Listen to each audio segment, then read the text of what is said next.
Use the table below to determine whether f of x could represent a linear function. If it could, write f of x in the form f of x is equal to ax plus b. So what we need to recall is what makes a function linear. Well, linear functions have what's called a constant average rate of change.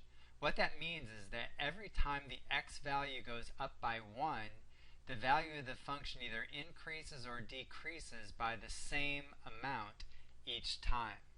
So let's investigate this table of values and see whether or not f of x could represent a linear function.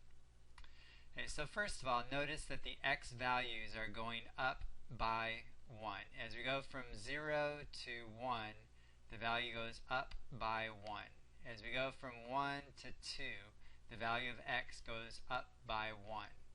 As we go from 2 to 3, the x value goes up by 1. So the x values are going up by 1. What's happening to the function values? Well, in order to go from -6 to -2, we have to increase by 4. In order to increase from -2 to +2, we have to increase by 4. In order to increase from 2 to 6, we have to add 4. So what we see is that every time the x value goes up by 1, the function value goes up by 4. It goes up by the same amount each time. That indicates that yes, f of x could represent a linear function. So we'll check off the yes box. F of x could represent a linear function. Since it could, we're asked to write it in the form f of x equals ax plus b. The a and the b have special meaning. A is equal to the average rate of change.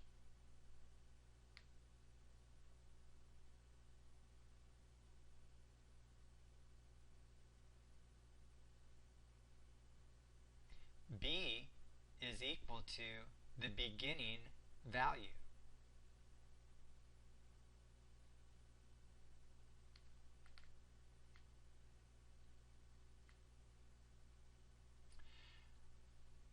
So what is the average rate of change?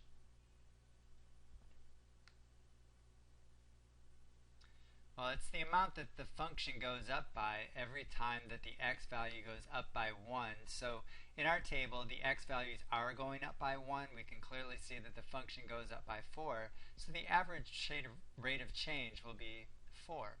But just in case in the future you encounter a case where the x values aren't going up by 1, what you want to remember is that it's the ratio of the change in output divided by the change in input. So in this case, we would take the 4, and that would go in the numerator, and the plus 1, that would go in the denominator. And when we reduce, 4 divided by 1 just gives us the number 4. So the average rate of change of this function is 4. Every time that the x value goes up by 1, the function increases by 4. So what is the beginning value? Well, the beginning value is the value of the function when x is equal to 0. So in this case, when x is 0, the value of the function is -6. So the beginning value is -6. So what is a formula for this function? It's f of x is equal to a4 times x plus -6. And adding -6 is equivalent to subtracting 6. Now once you come up with your formula, it is good to check it. We want to make sure that the function is satisfied. If we find f of 0, that would be equal to 4 times 0, minus 6, which is equal to negative 6. When x is 0, the function value is negative 6. What is f of 1? F of 1 is equal to 4 times 1 minus 6, and 4 minus 6 is equal to negative 2. When x is 1, the function value is negative 2. What about f of 2? F of 2 is equal to 4 multiplied by 2 minus 6, and 8 minus 6 is equal to 2. When x is 2, the function value is 2. So our formula produces the ordered pairs that are in the table, so we know that it's correct.